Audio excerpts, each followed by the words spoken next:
Hi guys! So now we're going to do the lesson on what is a function. So we're continuing what you learned in the first lesson. Just to review, remember we saw the trusty magic function box with our input and output? So remember that the basic concept of a function is you input something, like 7, and it outputs a number. So it's doing some rule to that. And it always does the same rule. So if I input 2, it's going to do the same thing. Maybe multiply, maybe add, maybe divide. And 5 comes out. One more, I input 4, and 9 comes out. Look at that, it changes the color and everything. Magic. Okay, so that's the basic concept of a function. It's doing some rule to the numbers that you input. Always the same rule. So now we're going to write some vocab. So take out that notebook that I told you about and write down today's aim, what is a function, the date whenever you're watching this, and now start writing our vocab. Domain and range. These are two words we're going to come back to all year long. So you're going to be coming to this page a lot. I promise you all year. Domain is the X value. So that's all of your input, okay? Domain is the independent variable. Range is what comes out of the function. So that's the Y, that's the output, and that's the dependent variable. You're going to hear those words over and over. A relation is just a set of coordinates. It's a match. It's like a couple, okay? A function is a rule that's applied to the same, to every input and gives only one output for every input. So let's explore what that means. A function rule is an algebraic equation that defines a function. So I'm going to make myself small, right down here, and go ahead, that didn't work so well, pause the video and write down this definition. I'll move it again so you can see what's there. Okay. So this is super important, as you saw in that last function rule. It said f of x equals an equation. F of x is the same as y. So after you write those vocab words down, notice that this is huge. Write this really big in your notes. F of x is the same as y. Put a box around it. Highlight it. Put fireworks coming out. This is so important that you need to remember it over and over again. Okay, this we talked about in class today, so I'm just going to quickly refresh our brains. Denise, Ashley, Oscar, Ronald, and Rashida, they're all different students, and there's only one of each. So in table A, why is it possible? Well, if we look at each student, they each have a different birth month. Okay, cool, that's fine. 2 kids are born in June. That's cool. We can have 2 students born in June. And one's born in March, one's November, one's December. They're all different students. Now let's take a look what's happening with our other table. In our other table, it's a little bit different. We do have 2 students born in June, Denise and Oscar. But notice that Ashley is born in March, and Ashley is also born in December. Is that possible? Can one person be born in 2 different months? No. That's the basic idea of a function, okay? Table A is a function. It can happen. Because notice, it's okay for the output to repeat. 2 different inputs can give you the same output. But it's not okay for Ashley to have 2 different outputs. So one input cannot have 2 different outputs. Let's see this with numbers now. Okay, here's an example with an equation, y equals x squared, that we're super familiar with. This one's quadratic. We've seen it before.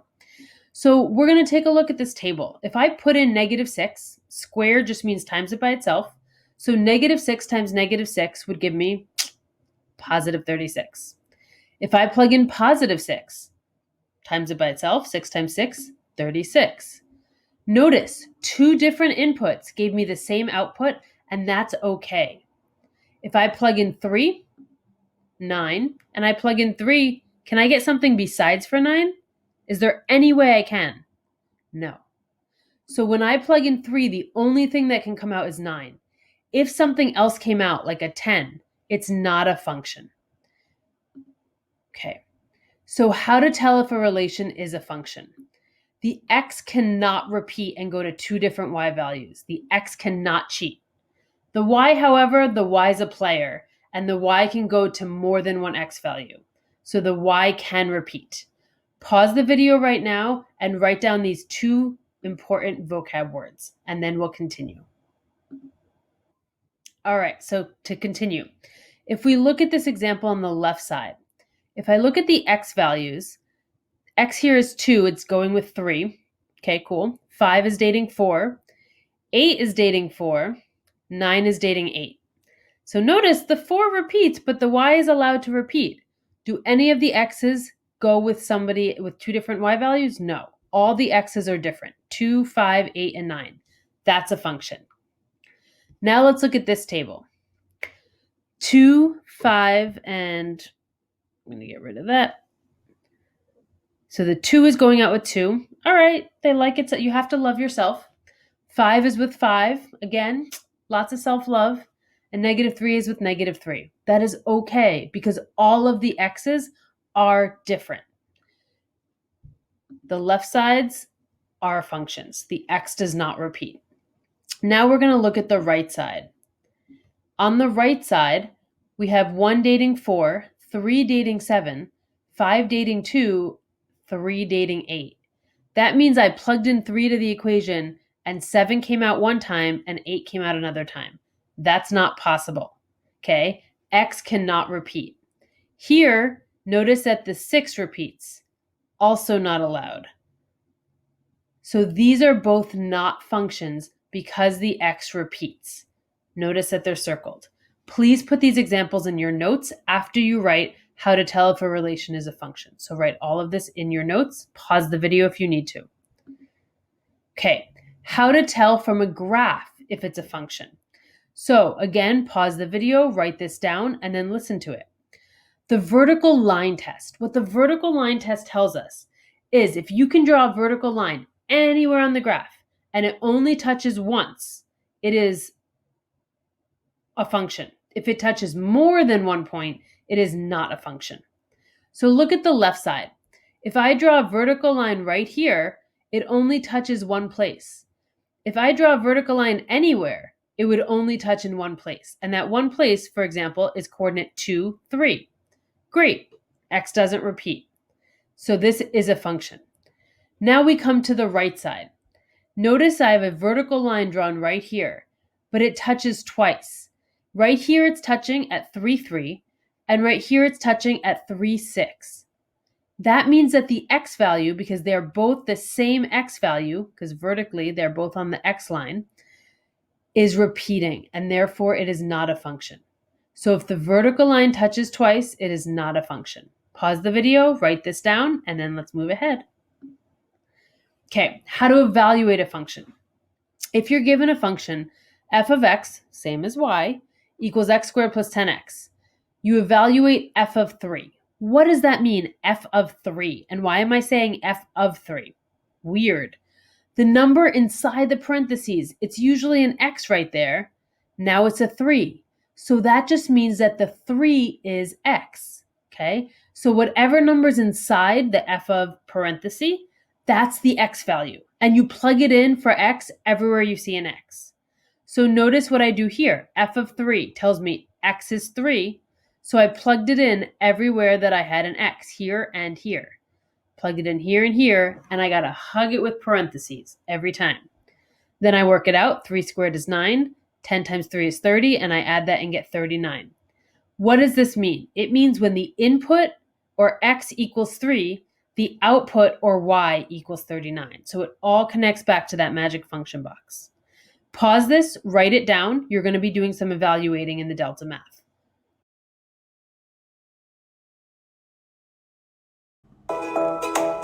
Sally and Sam are studying turtles that are colonizing the many islands of the Florida Keys. They are studying 3 islands: Fun Island, Great Island, and Mystery Island. They count the number of turtles on each island, starting in year 0, and collect data for 5 years. Here is the data. There are patterns in each table that can help us determine what kind of function will best model the data.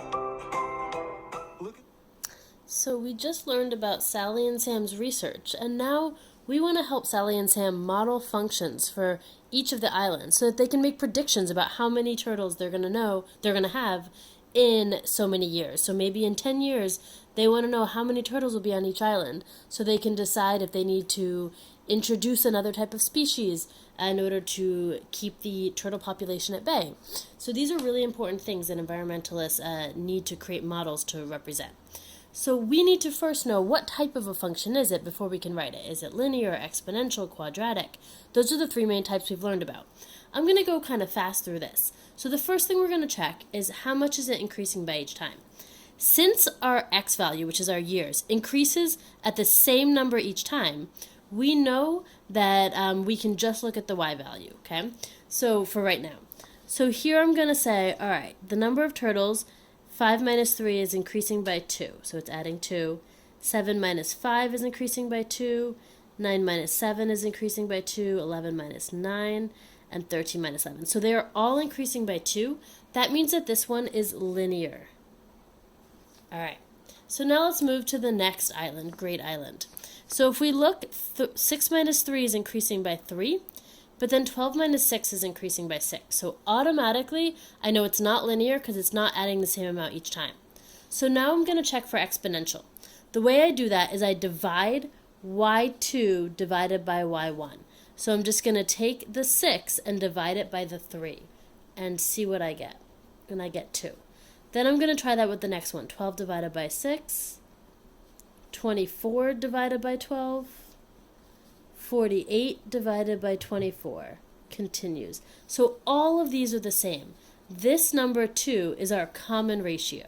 Okay, even 96 divided by 48 always equals 2. The common ratio is what it's multiplying by each time. 3 times 2 is 6. 6 times 2, 12, times 2, 24, etc. Now we're going to take a look at Mystery Island. So first we're going to check like we did for the linear. And so it's 0 plus 3. Okay, so this is adding 3. 10 minus 3 is 7. 21 minus 10 is 11. 36 minus 21 is 15. And 55 minus 36 is 19. All right, well, it's definitely not at a constant rate, but it's also not multiplying by anything. So we're going to do one extra step. We're now going to say, how much do the rates change by? So here it increased by 3, then it increased by 7. 7 minus 3 is 4. 11 minus 7 is 4. 15 minus 11, 4, and 19 minus 15, 4. So it's kind of like doing the linear one twice, and that's going to be a quadratic function. So the first was a linear, the middle was an exponential because it multiplied, and the third one was a quadratic function. So I'm going to show you some of the main vocab that you need for these three. And what I recommend you do is take a second, pause the video, and write down your notes. There we go. So for a linear function, we have y equals mx plus b. The m represents the rate of change, also known as the common difference, which this is called, or the slope. The b is the initial value. The initial value is always how many y you have, so how many turtles you have when there's 0 years. It grows at a constant rate, and it looks like that. For an exponential function, the equation looks like this. Our initial value now is here, so that's when x equals 0 at 0 years. That's how many turtles there are. The common ratio is what you're multiplying by each time, so that's that number, okay? And that's the b. You get the common ratio by doing y2 divided by y1. And you get the rate of change with the slope formula, which I'm going to show you in a second. The quadratic function, the main thing you need to know is that the c value is the initial value at x equals 0 years. So in this one, there were no turtles in that time. So now what we're going to do is we're going to learn how to model the function with the function rule. So pause your video, write this all down. And now we're going to do how to model with the function rule. Okay, so first let's take this table. So x is going to be years still, and y will be turtles. But this time, they don't give us how many it is at 0 years. So we're going to have to find that, okay? So the first thing that we're going to do is check if it's linear, okay? And we're going to do that, step 1, and this is for a linear function, okay? So the first thing we're going to do in step 1 is we're going to find the rate of change, and we're going to use the slope formula to do that. That's y2 minus y1 over x2 minus x1, and that will give us the m, or the slope. Okay, I would put a box around that, really make it stand out in your notes, because that's a super important formula. So we're going to do that really quickly by taking two coordinates here, 216, and we'll say 426. I label them x1, y1, x2, y2, and then we just plug it in. 26 minus 16 over 4 minus 2. That gives us 10 over 2, which equals 5. That means that our m is 5, and that's our rate of change. Sorry about my voice, guys. I'm a little under the weather. So now what we have to do is we have to find how many turtles were there at year 0. There's a couple ways to do this, but I'm going to show you the very algebraic way, because this is going to be the way that we're going to use later on when we get to more complex problems. So we write our linear equation, which is y equals mx plus b, and we take one of our coordinates, doesn't matter which one you take, and just remember that this is your x and this is your y. Okay, so that's your number of years and number of turtles. So y in this case is 26. So the output is 26 turtles. The rate of change is 5, so that's never going to change. And the x value here is 4, because that's the year. Okay, plus b. I don't know what b is, so I'm going to keep it as a variable because I'm going to solve for that. Then we're just going to solve really quickly. 5 times 4 is 20, and then just subtract that from both sides, and you get 6 equals b. Now we have our equation. Our equation, because this is a linear function, it's growing at a constant rate, is y equals mx, so the rate of change was 5, x plus the initial value is 6.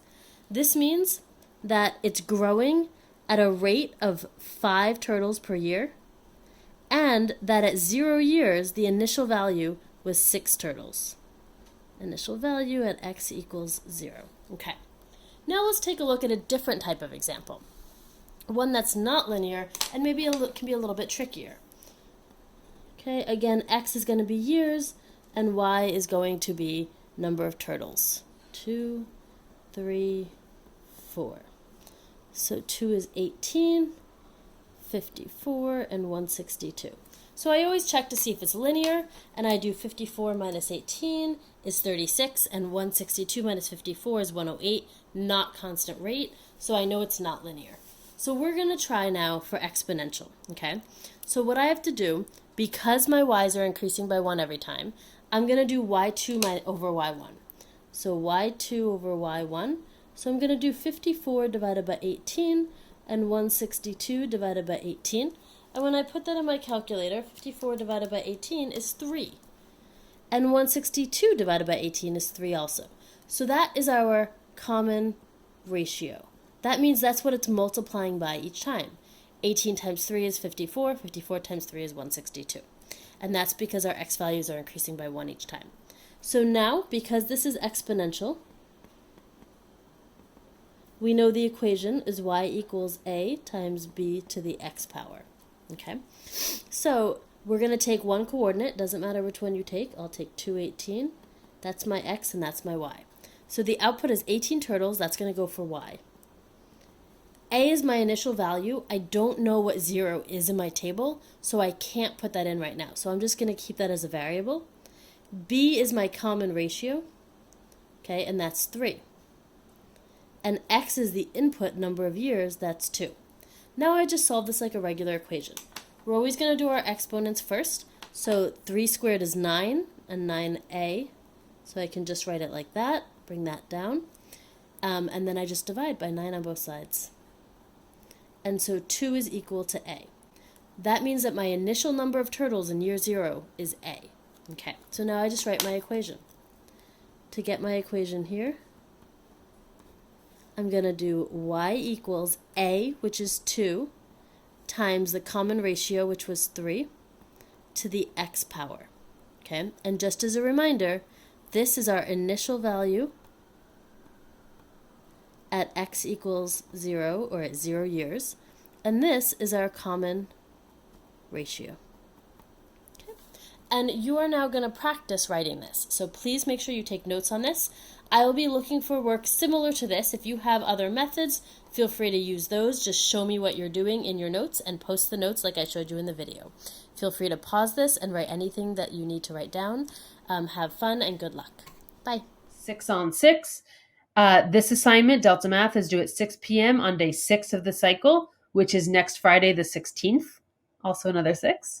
And you must post your notes separately. Okay, that's the assignment that'll say notes on it. And you have to post your scrap work for this Delta Math. So all the problems where you had to work them out, especially the ones where you're taking a table and writing an equation, you have to take pictures or video of that work and post it to get full credit. Without it, you only get 50% credit. Don't waste it. You did all the hard work. Get all your good credit. Have a wonderful weekend. Enjoy the 3-day weekend, and I will see you guys next week. Bye.